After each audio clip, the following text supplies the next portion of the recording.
Muy bien. Este es el hueso coxal, hueso ilíaco o también llamado hueso innominado. ¿Por qué una estructura anatómica se llamaría innominada? Porque no tiene un nombre en específico, ¿cierto? Pero para nosotros es el hueso coxal, no coxis, porque el coxis es otro hueso de la columna vertebral, no es lo mismo. Hueso coxal. Este hueso, para su estudio anatómico, presenta dos caras, cuatro bordes y cuatro ángulos.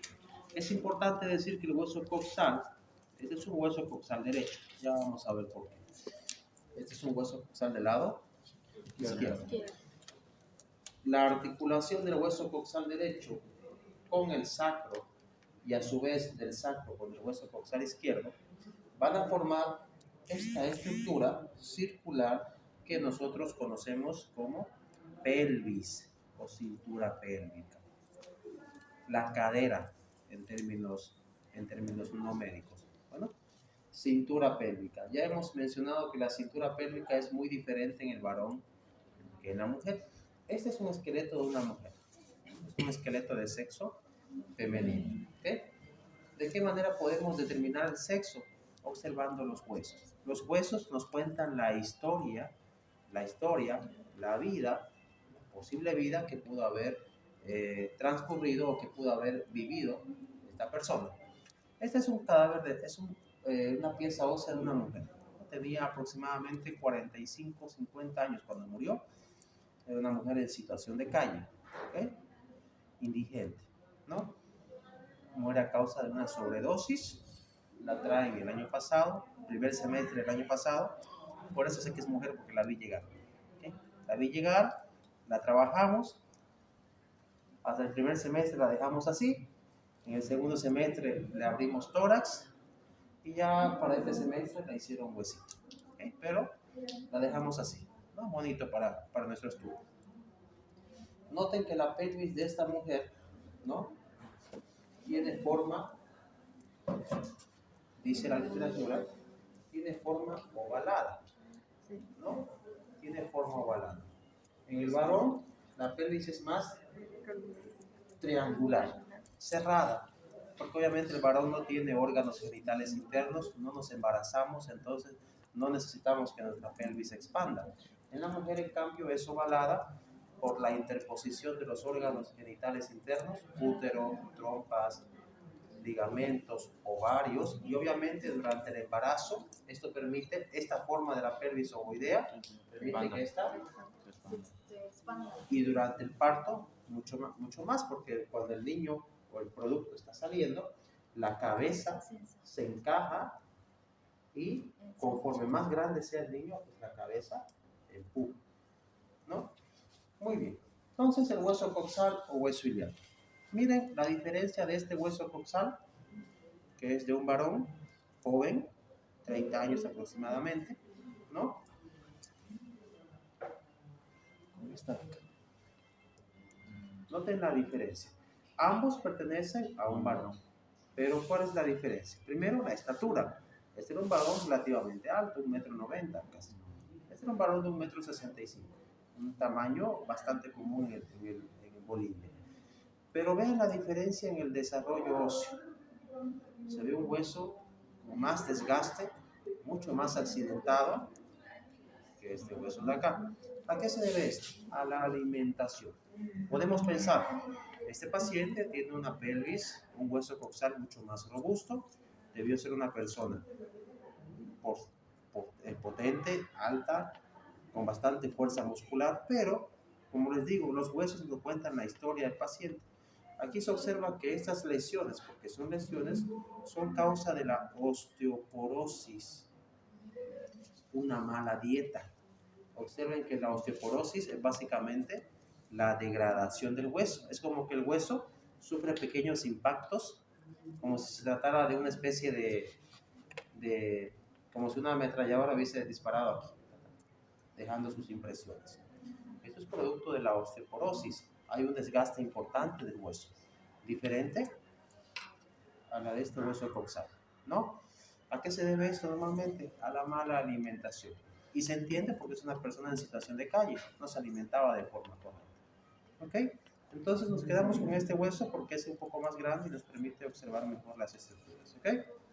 El hueso coxal o hueso innominado, este es un hueso innominado del lado derecho, presenta una cara externa, una cara interna, un borde superior, un borde inferior, un borde anterior y un borde posterior. ¿Cómo sé que ese es borde posterior? ¿Y cómo sé que ese es borde anterior? Mejor, ¿cómo sé que esto es derecho y no izquierdo? Muy bien, lo que todos decimos, ¿no? Por esta cavidad para la cabeza del fémur. Perfecto. También entra la cabeza del fémur, ¿cierto? Sí. Aquí también encaja la cabeza del fémur. Pero también por esta parte. ¿No? Esto es externo, pero aquí también es externo, ¿cierto? Esta cavidad está en el lado externo y aquí también está en el lado. Entonces, ¿en qué me puedo basar? La unión, en donde se hace la unión con la otra. Muy bien. Aquí vamos viendo diferentes aspectos anatómicos. Durante la vida fetal, durante el desarrollo de nosotros en el vientre materno, hemos aprendido que los huesos normalmente vienen separados, ¿cierto? ¿Se acuerdan de sutura metópica, hueso frontal? ¿Qué me indicaba la sutura metópica? Que en su momento yo tenía dos huesos frontales que se unen, ¿cierto? Dejando esa marca. El hueso coxal no son dos, son tres huesos diferentes. Tres huesos están aquí, soldados, articulados. Este hueso, que es el más grande y en la parte superior, es el ilion. Ilion. De ahí el nombre hueso ilíaco. Este que es más anterior es el pubis. Pubis. Y este que es más inferior y grueso es el isquion. Ilion, pubis, isquio.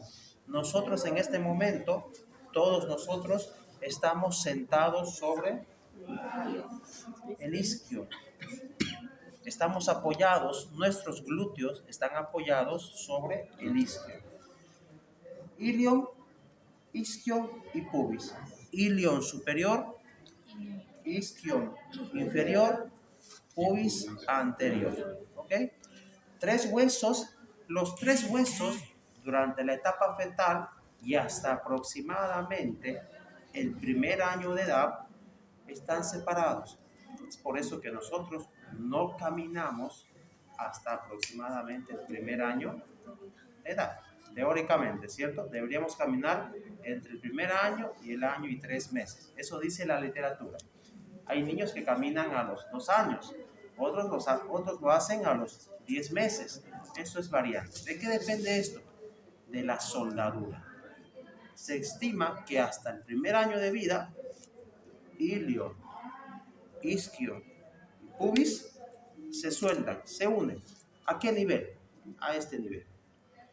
Este orificio, cara externa del hueso coxal, se conoce como cavidad cotiloidea o cótilo, cavidad cotiloidea o cótilo. La cabeza del fémur viene y encaja aquí en el cótilo, ¿okay? Como podemos observar. Cavidad cotiloidea para la cabeza del fémur. Ahora bien, pubis, ilion, isquio. Por debajo de la cavidad cotiloidea encontramos este agujero. Aquí también lo tenemos. Este agujero se conoce como agujero obturatriz. Agujero obturatriz. Obturatriz. ¿Han escuchado la palabra obstetra? Sí. ¿Han escuchado el término ginecólogo obstetra? Pues la palabra obstetra justamente deriva del término obturatriz. ¿Qué es este agujero? Este agujero obturatriz yo lo veo por la cara externa y por la cara interna. Ahora bien, aquí es un agujero, pero en el sujeto vivo, varón y mujer, esto está ocupado por una membrana que se conoce como membrana obturatriz. Ahora bien, ¿qué función tiene esta membrana? ¿Por qué simplemente el ilion, el pubis y el isquion en este punto no se unieron por completo? ¿Por qué simplemente no se unieron por completo y se cerraron, como lo es a este nivel? Bueno, ilion, pubis e isquion. Este espacio anatómico, este agujero, mejora durante el periodo gestacional, mejora, permite y ayuda durante el parto. ¿Por qué? Porque elimina gran parte de la tensión entre los huesos. Este espacio, digamos que hace más fácil, entre comillas, mucho más fácil el periodo gestacional, permitiendo que la tensión, la presión que sufren los huesos durante el desarrollo del feto no sea tan notoria, que no afecte demasiado a los huesos. De otra manera, cada vez que una mujer se embaraza y da a luz, podría sufrir fracturas de pubis, fracturas pélvicas y demás, lo que no sucede. De 500 partos, uno quizás se fracture, pero es casi imposible. Esto se debe sobre todo a este agujero obturador que disminuye la tensión ósea, sobre todo durante el periodo gestacional. En el varón, pues, casi nada, no tiene ninguna función específica como tal, pero también lo tenemos presente, ¿ok? Igual está cubierto por una membrana llamada membrana obturatriz. Todo esto es cara externa. ¿Cómo reconozco la cara externa? Pues, veo el cótilo y sé que esto es cara externa. Por debajo del cótilo, agujero obturador. Membrana obturatriz lo cubre. ¿En quién? En el sujeto vivo. ¿Okay? Arriba del cótilo tengo esta fosa, que se conoce como fosa ilíaca externa. Fosa ilíaca externa. ¿Qué quiere decir esto? Que si hay una fosa ilíaca externa, seguramente habrá una fosa ilíaca interna, con seguridad. ¿Okay? Esta fosa ilíaca externa en el sujeto vivo está ocupada por los músculos de la región de la nalga, que son los músculos glúteos, los llamados glúteos, que hemos visto en el cadáver, ¿cierto? Glúteo mayor, glúteo medio, glúteo menor. Me decían sus compañeros que ustedes han pasado por cursos de inyectable. Sí. ¿Han asistido a cursos de inyectable para aprender a colocar medicación intramuscular? Sí. Muy bien. ¿Qué músculos tomamos como referencia justamente para colocar un medicamento intramuscular? La nalga es un glúteo, así. La parte arriba es la... ¿Qué cuadrante tomamos como referencia para colocar un medicamento? Justamente tiene que ver con la fosa ilíaca externa y justamente tiene que ver con los músculos glúteos, ¿cierto? Con los músculos glúteos. A ver, Roberto. Ven, por favor.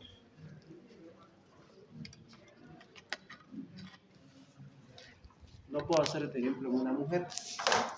¿Se entiende, no? Sí.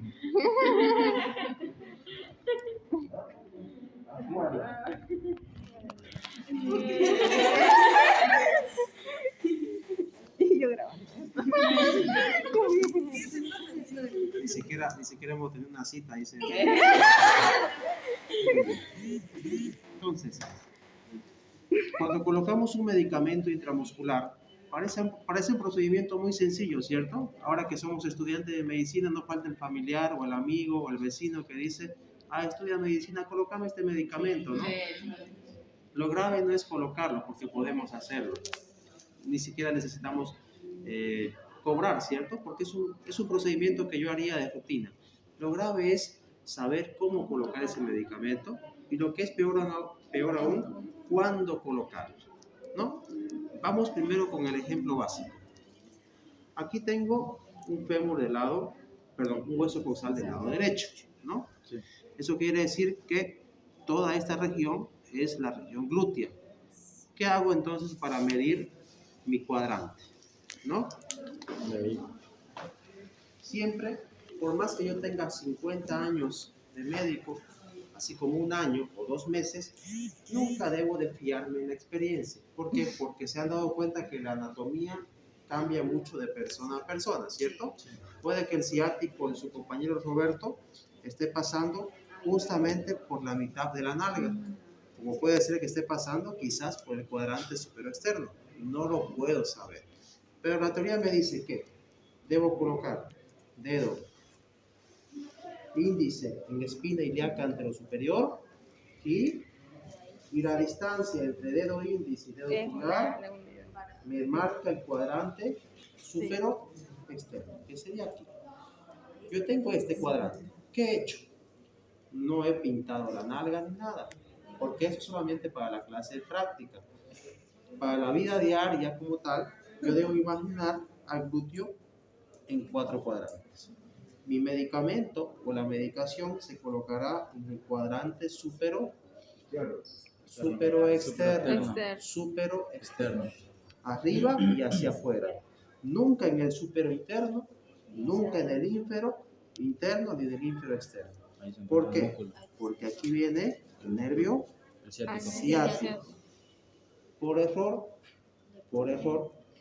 su compañero es de una contextura ideal, delgada, ¿cierto?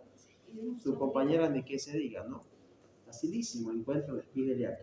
Ahora imagínense una persona, una mujer embarazada, por ejemplo, o lo que es peor, una persona obesa, con obesidad mórbida, 140, 150 kilos. ¿Dónde van a ubicar la espina ilíaca anterosuperior? Si no se puede ver, ni siquiera la pueden palpar la espina ilíaca anterosuperior. Entonces, ¿qué hacen en ese punto? Ahí ya viene la experiencia y el conocimiento anatómico. Divido el glúteo en 4 cuadrantes y trato de colocar el medicamento en el cuadrante superior externo más hacia afuera, porque sé que la masa muscular es mucho mayor en esa persona. ¿Ok? Y esto está aquí.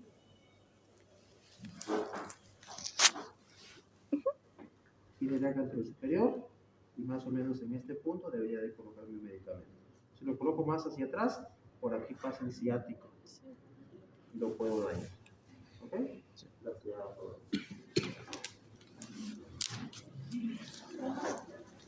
Entonces, otro aspecto importante que hay que tomar en cuenta es que no todos los medicamentos se deben de colocar por vía intramuscular. Primer punto. Hay medicamentos que son de características aceitosas, oleosas, como por ejemplo el diclofenaco. Son medicamentos que producen bastante dolor cuando se los coloca por vía intramuscular. Para eso tenemos la vía endovenosa. Otro aspecto importante es la prueba de sensibilidad. ¿Saben qué es eso? Habla del paciente para que se de acuerdo. Habla del paciente. ¿Por qué es importante hacer una prueba de sensibilidad? ¿Han escuchado casos de penicilina? Pacientes que mueren por penicilina, ¿no? Niños que mueren por uso de penicilina. El famoso Terbosil, que se llama aquí en Bolivia, la penicilina, el primer antibiótico que se encontró, que se inventó, que se desarrolló, es de uso tan común que incluso la misma gente, sin necesidad de ser médico o personal, siente un dolor en la garganta y ¿qué dice? Me voy a colocar un Terbosil, una penicilina. ¿Usted lo ha hecho ya, Jacqueline? ¿Usted hace eso? No, pero mi poco aplica receta azul. ¿Se necesita receta? No. ¿No?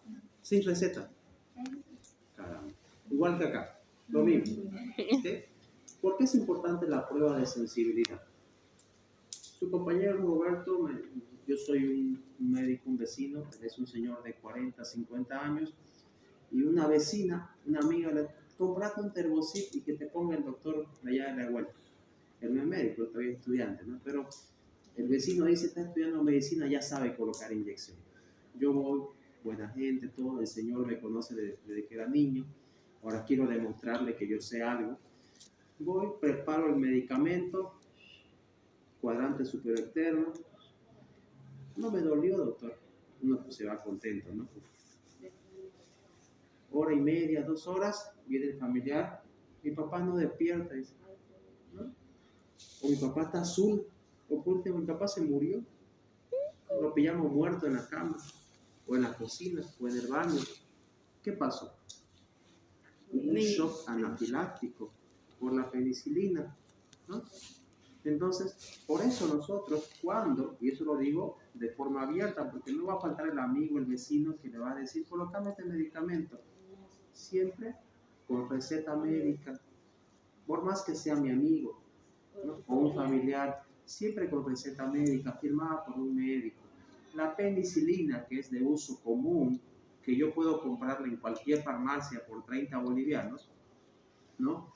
Se tiene que hacer una prueba de sensibilidad en el ojo. Si el ojo se irrita a los 2 minutos de colocar el medicamento, obviamente no van a pinchar el ojo.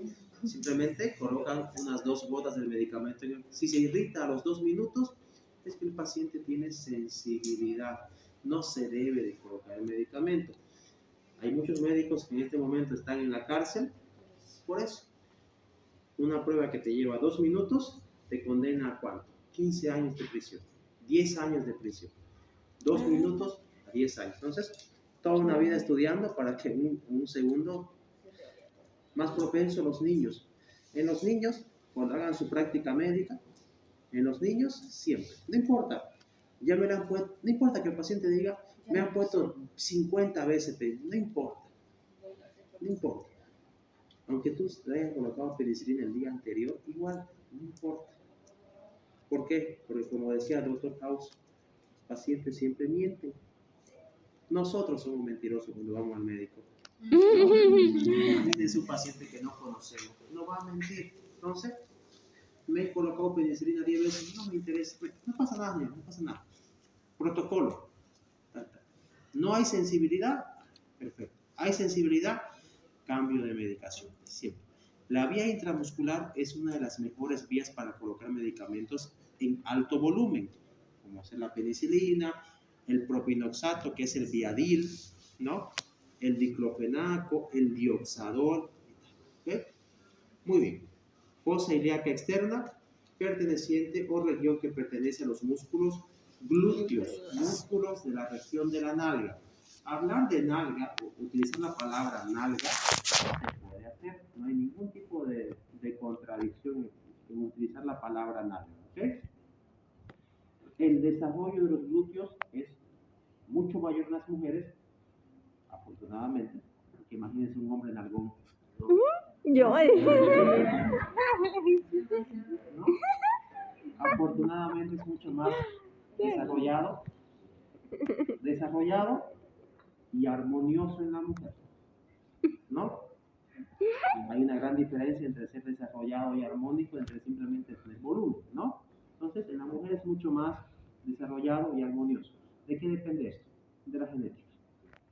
De la genética, ¿no? No todas las mujeres son, como decía un compañero brasileño, son bendecidas, ¿no? Así como tampoco no todos los varones somos bendecidos, haciendo referencia al tamaño del miembro, ¿no? Entonces, va por ahí la cosa, ¿ok? Gustos, hay muchos, ¿no, Kathleen? Okay. Yo, por ejemplo, cuando mi señora me pregunta qué fue lo primero que le miré a ella cuando conocí, yo siempre digo tus sentimientos.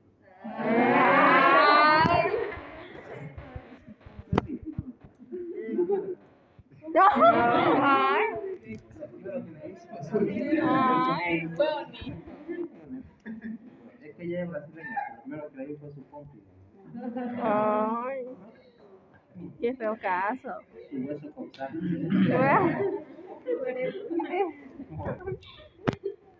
Cara externa. Cara interna. Noten que la cara interna del hueso coxal está interrumpida por esta superficie. Que en este caso, siempre vamos a hacer la comparativa. La cara interna con esta superficie bastante dañada, producto obviamente de la osteoporosis, seguramente en un paciente que o una persona indigente que seguramente cargaba con mucho peso todos los días, ¿no? Y miren, ¿no? Casi lisa, suave, joven, osteoporosis, una mejor alimentación quizás, ¿no? Muy pobre alimentación. En medicina no todo lo grande es bueno, ¿no? Tampoco no todo lo pequeño es malo. Entonces, esta región de la fosa, esta región se conoce como fosa ilíaca interna. ¿Por qué esta es fosa ilíaca? Siempre que veamos esta región del cótilo, pensemos en externo. Interna.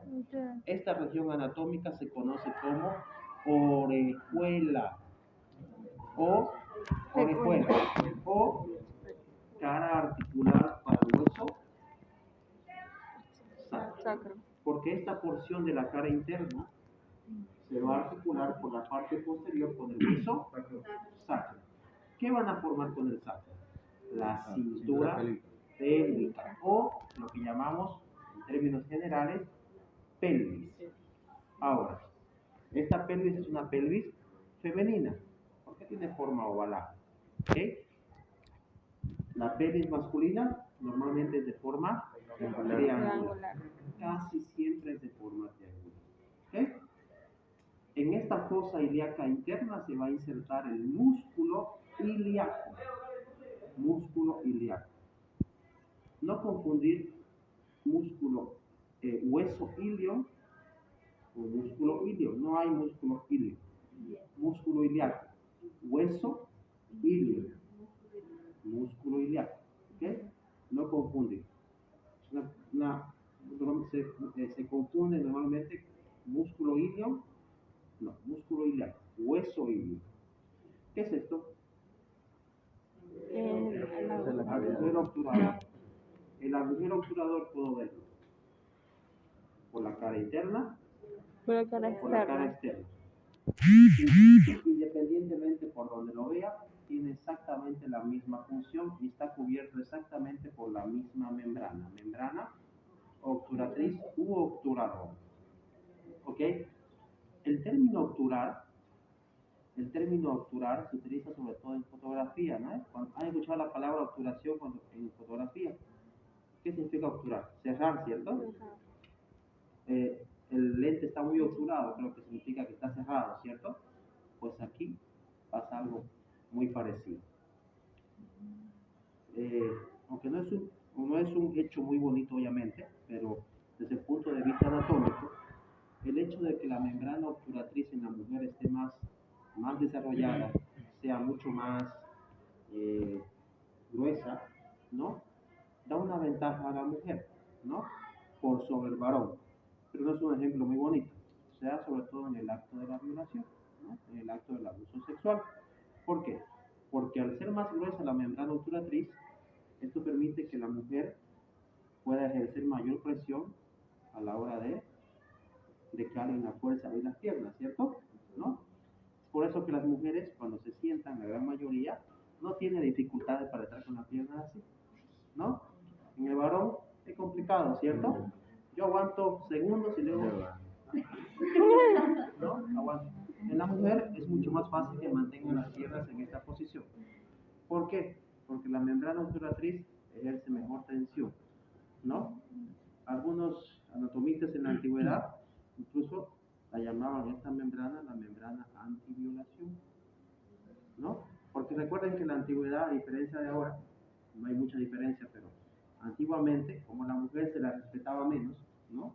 No como ahora, pues que un hombre abuse de una mujer era completamente habitual, normal, ni siquiera tenía algún tipo de sentencia, ¿no? Hoy obviamente tiene. Entonces, esto permite que la mujer pueda mantener las piernas juntas, ¿no? Con mayor facilidad y con mayor fuerza, ¿no? ¿Qué hacían, por ejemplo, en la antigüedad para saber si una mujer era virgen o no? ¿Saben qué hacían?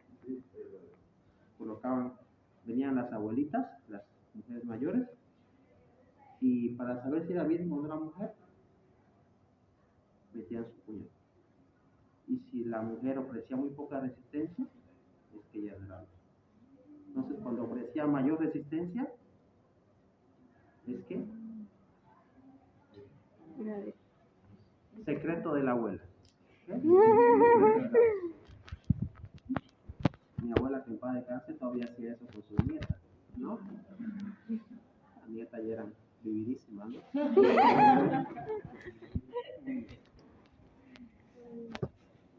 Siempre he dicho que los hombres somos, ¿cómo dice? Los hombres somos seres humanos que vivimos en un mundo de pecadores, ¿no? Así,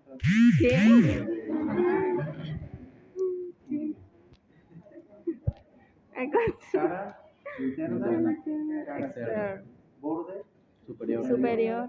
borde superior del hueso coxal, ¿ya? Del hueso coxal en general, aunque podríamos decir que es el borde superior solamente del hueso ilio, perdón, del ilio como tal, ¿no? Porque realmente este borde lo está formando solamente el ilio, no todo el hueso coxal, pero se acepta que es el borde superior del hueso coxal.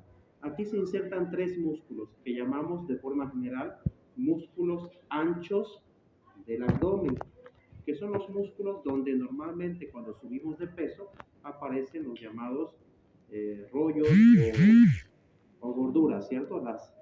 ¿Cómo se llama en Brasil a esto? Eso, ¿no? Aquí le decimos llantitas, ¿qué más? Rollos, ¿no? Lo que aparece por acá, ¿no? Chorizo también le decimos, ¿no? Músculos anchos del abdomen. Son tres. Oblicuo externo, oblicuo interno y músculo transverso del abdomen. Son los tres músculos anchos del abdomen, ¿ok? Que se insertan en este borde superior. En la mujer, este borde superior es mucho más delgado y armónico. En el varón es mucho más robusto y más tortuoso. Y en este como tal se puede observar el grado de osteoporosis, ¿no? La palabra osteoporosis significa degradación ósea, ¿no? O daño óseo. Normalmente por la falta de calcio, ¿no? ¿De dónde se obtiene el calcio? No solamente de la leche, sino también de los alimentos. ¿Qué alimentos tienen calcio? Futuro médico. Todos los derivados lácteos, ¿cierto? Pero ¿qué verduras contienen calcio? Recuerden que nosotros somos médicos, no solamente tratamos lo malo, también damos consejos, ¿cierto? Nunca lo cumplimos, pero ¿no? ¿Qué alimentos tienen calcio, Jacqueline? Ignacio. Huevo.